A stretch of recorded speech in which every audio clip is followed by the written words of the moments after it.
Hello student.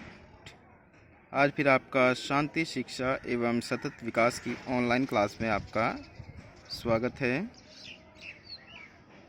कल हमने शांति कौशल और शांति कौशल के प्रमुख आधारों पर चर्चा की थी।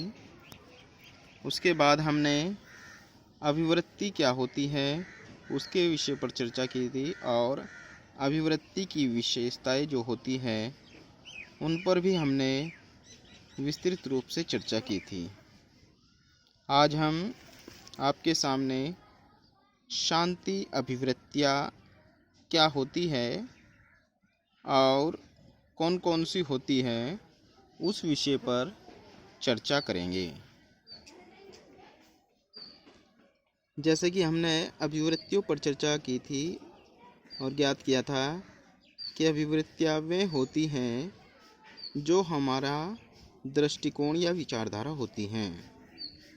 ऐसी शांति अभिवृत्तियाँ हमारे वे सभी दृष्टिकोण या विचार जो शांति में अपना योगदान देते हैं उनको शांति अभिवृत्तियाँ कहते हैं।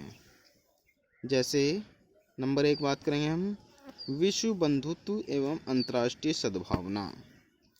विश्व बंधुत्व यानी कि संपूर्ण विश्व जो है वो एक भाईचारे के बंधन में बंधा हुआ है और अंतर्राष्ट्रीय सद्भावना सब में सहयोग की भावना होना, सब में सहायता की भावना होना। यदि इस प्रकार की अभिवृत्ति हमारे अंदर होती है तो हम संपूर्ण विश्व में शांति स्थापित कर सकते हैं। नंबर 2 युद्धों का विरोध।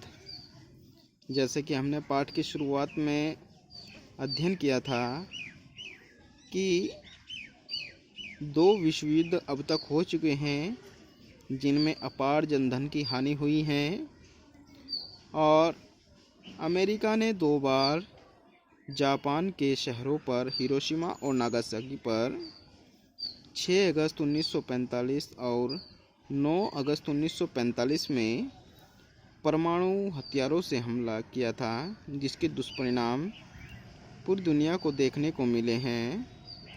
अतः आज भी देशों में युद्धों की स्थिति बनी रहती हैं। एक दूसरे से आगे निकलने के लिए प्रतिद्वंद्विता की भावना रखते हैं और यदि ऐसा ही हाल रहा तो दुनिया को तीसरा विश्व युद्ध भी देखना पड़ सकता है। अतः शांति अभिवृत्ति।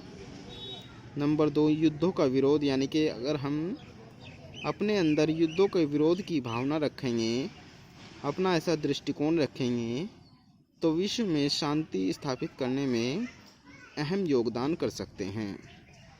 नंबर 3 विश्व सरकार एवं विश्व नागरिकता। यदि हम केवल अपने राज्य अपने देश की सरकार को न मानकर बल्कि पूरे विश्व की सरकार को एक माने और केवल अपने देश की नागरिकता को न समझकर बल्कि संपूर्ण विश्व की नागरिकता को एक समझे तो हमारे अंदर विश्व लोकतंत्र उत्पन्न हो सकता है।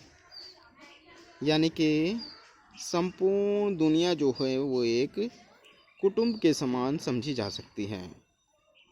रविंद्रनाथ टैगोर ने वसुधैव कुटुंबकम का नारा दिया था, यानी कि संपूर्ण विश्व जो है वो एक कुटुंब के समान है। कुटुंब अर्थात एक परिवार के समान है। नंबर 4 पर्यावरण संरक्षण।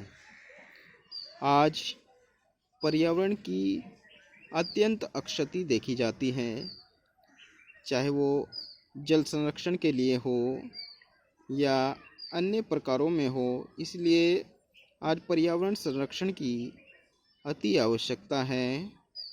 इसलिए हम सबका कर्तव्य है कि हम पर्यावरण का संरक्षण करें, पेड़ों को कटने से बचाएं, वन्य जीवों से प्रेम करें, जल का संरक्षण करें, भविष्य के ईंधन को बचाएं और ऐसे बहुत सारे पर्यावरण संरक्षण के उपाय हैं जिनको हम अपना सकते हैं। नंबर 5 विविधता में एकता।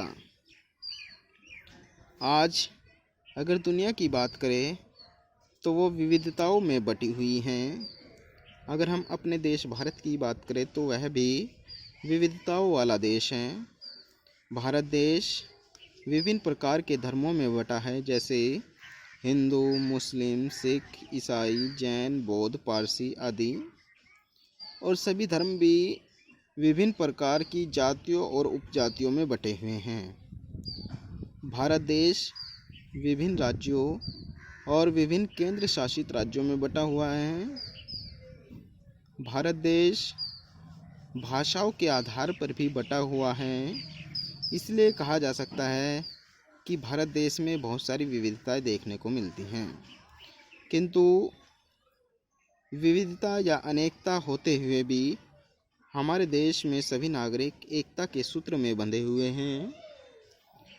भले ही हमारे देश में बहुत सारी भाषाएं बोली जाती हैं, लेकिन हिंदी हमारी राष्ट्रभाषा कहलाती हैं। भले ही हमारे देश में बहुत सारे धर्म हैं, लेकिन हम धर्मनिरपेक्षता पर बल देते हैं। अतः हम सबको विविधता में एकता अभिव्यक्ति पर विचार करना चाहिए। नंबर 6 है सह अस्तित्व। सह अस्तित्व यानी कि सभी को साथ लेकर चलने की भावना रखना। एक दूसरे से आगे न निकलकर हम अपने साथी को भी साथ लेकर चले तो यह भी महत्वपूर्ण शांति अभिव्यक्ति होगी। नंबर 7 समानता। सभी को समानता की भावना से देखना, चाहे वो स्त्री पुरुष हो, चाहे भी किसी भी धर्म से संबंधित हो, किसी भी जाति से संबंधित हो, किसी भी राज्य या देश से हो, किसी भी भाषा को बोलने वाला हो, किसी भी क्षेत्र से संबंधित हो, सभी को समानता की भावना से देखना, यह भी एक शांति अभिव्यक्ति है। नंबर 8 न्याय। न्याय सबका अधिकार है, इसलिए सबके न्याय के लिए कार्य करना चाहिए और सबको उचित न्याय मिलना चाहिए। किसी भी व्यक्ति का शोषण नहीं होना चाहिए किसी भी आधार पर, और सबके लिए उचित न्याय की व्यवस्था होनी चाहिए। नंबर 9 परस्पर विश्वास और सहयोग। ये भी एक महत्वपूर्ण शांति अभिव्यक्ति है। यदि हमारे अंदर दूसरे के प्रति विश्वास और सहयोग की भावना नहीं होगी तो हमें मन की शांति नहीं मिल सकती।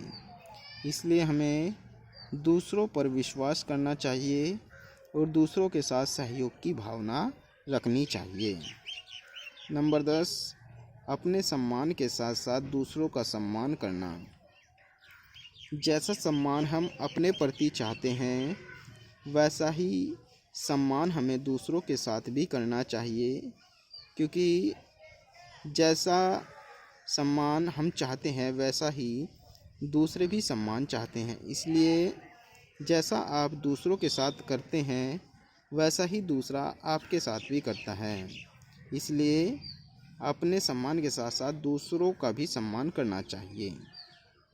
नंबर 11 सामाजिक जिम्मेदारी। हम सबकी समाज के प्रति कोई ना कोई जिम्मेदारी होती है, इसलिए उस जिम्मेदारी को समझना चाहिए।